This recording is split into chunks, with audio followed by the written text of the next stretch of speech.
Bienvenue à tous. Aujourd'hui, nous allons découvrir cette nouveauté au niveau des parcours prédéfinis qui est enfin disponible car elle était demandée depuis très longtemps. Alors, qu'est-ce qu'un parcours prédéfini ? Un parcours prédéfini n'est ni plus ni moins que l'établissement d'un itinéraire.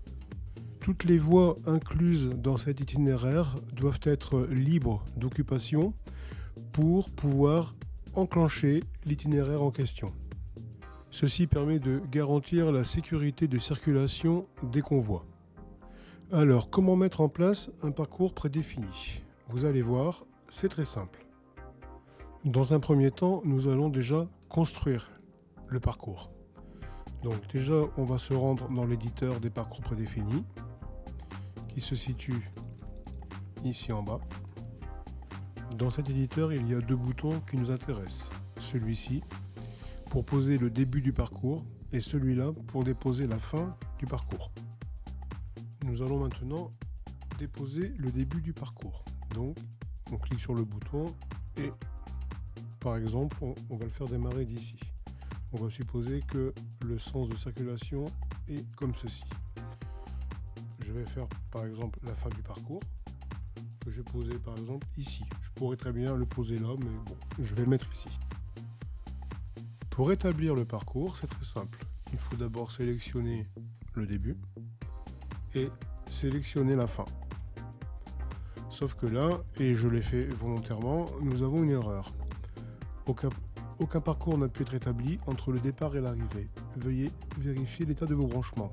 Effectivement, on a notre aiguillage ici qui déplace l'aiguille pour aller vers la droite. Donc automatiquement, notre parcours ne peut pas être établi. Si j'avais déposé la fin du parcours ici, là, il n'y aurait pas eu de souci.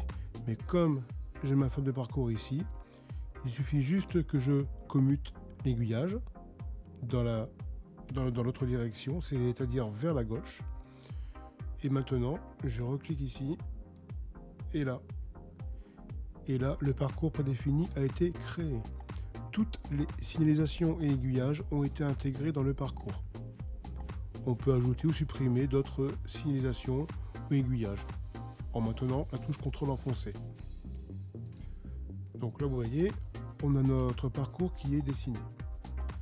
Ça veut dire que si on veut l'enclencher et qu'un véhicule se situe encore entre le départ et l'arrivée, le parcours ne pourra pas être enclenché. Nous allons maintenant arriver à cette nouveauté du plugin 3. Imaginons que sur cette route, nous avons un camion ou un véhicule routier qui se situe ici. Admettons qu'on déclenche l'itinéraire, pas de problème, le train va avancer, mais ici nous avons un véhicule qui arrive et qu'est-ce qui va se passer ? La sécurité n'est pas du tout assurée parce que là, on va tout droit vers une collision. Donc pour remédier à ça, il suffit de sélectionner le parcours tel qu'il est là. Ensuite, on maintient la touche CTRL gauche appuyée et je vais cliquer sur cette portion de voie. Et vous voyez, elle vient d'être ajoutée au parcours. En même temps, je vais mettre celle-ci également. Voilà. Donc maintenant, lorsqu'on demandera l'établissement du parcours, le programme va vérifier si déjà toutes les voies ici sont disponibles, mais également celle-ci. Maintenant, si nous avons un véhicule routier sur cette voie marquée en rouge, et que l'on demande l'établissement de l'itinéraire prédéfini, donc c'est-à-dire le numéro 2 ici en l'occurrence, celui-ci ne pourra pas être enclenché parce que le programme va vérifier et va savoir qu'il y a un véhicule en circulation ici. Lui sera toujours en mouvement et par contre on pourra faire circuler aucun convoi ferroviaire sur cette portion-là parce que toutes ces voies-là seront encore occupées par un ou plusieurs véhicules. Naturellement, nous avons la possibilité de vérifier tous les éléments inclus dans le parcours, c'est-à-dire les voies, les aiguillages et même les signaux. Bon, là en l'occurrence, il n'y a pas de signalisation, mais s'il y en avait eu, la signalisation serait également incluse. Donc il suffit de sélectionner le signal de départ et faire un clic droit dessus. Et là, on voit bien qu'on a tout qui est répertorié. Donc, avant, on pouvait pas, avant le plugin 3, on ne pouvait pas mettre différents types de voies, c'est-à-dire on ne pouvait pas mélanger les voies ferrées avec les routes, etc., etc. Maintenant, on peut le faire et le gros avantage, c'est qu'on peut avoir des voies avec le même ID, c'est-à-dire le même numéro d'identification. En l'occurrence, ici, on a la voie ferrée numéro 1, en fait, c'est celle-ci. Et on a la voie ferrée, la route numéro 1, pardon, la route, qui est ici. Donc maintenant, on peut mettre des mêmes numéros ID pour des types de voies différents, alors qu'avant, ce n'était pas possible. Et vous voyez, ici, on a l'aiguillage numéro 1 qui est en position de branche principale. Donc ça, c'est la branche principale. La branche secondaire, elle serait forcément ici. Donc là, on voit statut OK. Ça veut dire que pour l'instant, toutes les voies sont libres.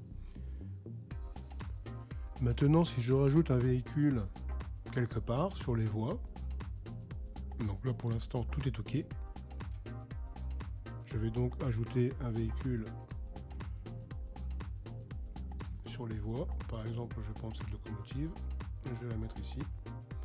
Voilà. Et puis du coup, je vais aller voir sur les routes. Je vais prendre par exemple une voiture, peu importe. Donc, je suis resté sur les... Hop. Voilà. Je prends, mettons, celle-ci que je vais poser là. Voilà.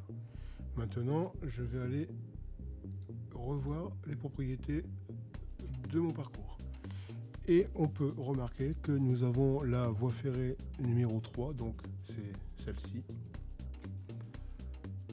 Voilà, on va aller l'afficher après, qui est occupée. Et nous avons également la route numéro 3, avec l'ID numéro 3 qui est occupée.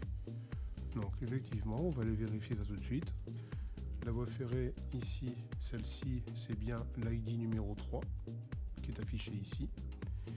Et si je vais dans les routes, je vais sélectionner cette route. On voit bien qu'on a également l'ID 3. Road 2, ça c'est le nom de la route. Mais là, on a bien l'ID numéro 3.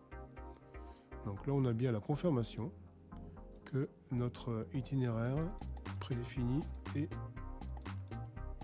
occupé sur la section numéro 3 en voie ferrée et la section numéro 3 pour la route. Ça veut dire que là, si on essaye de l'enclencher, et ben la fonction Lua nous retournera un message d'erreur. Bien sûr, rien n'empêcherait de poser une signalisation ici au début ou voire là, parce que admettons le véhicule rentre, on fait l'interrogation une fois que le véhicule est rentré. Dans ce cas-là, c'est bon, l'itinéraire ne pourra pas être déclenché parce que la voie serait déjà occupée. Mais admettons que l'on demande l'enclenchement de l'itinéraire et que le véhicule arrive ici mais n'est pas encore sur cette voie ici, l'itinéraire va quand même être enclenché. Donc c'est quand même une sécurité de mettre un signal en amont, de tester si l'itinéraire est enclenché ou pas. S'il est enclenché, ça veut dire que un convoi va passer. Dans ce cas-là, le signal ici, on le met à l'arrêt. Les véhicules vont s'arrêter et une fois que l'itinéraire sera libéré, on peut remettre le signal sur voie libre pour que les véhicules routiers puissent à nouveau circuler.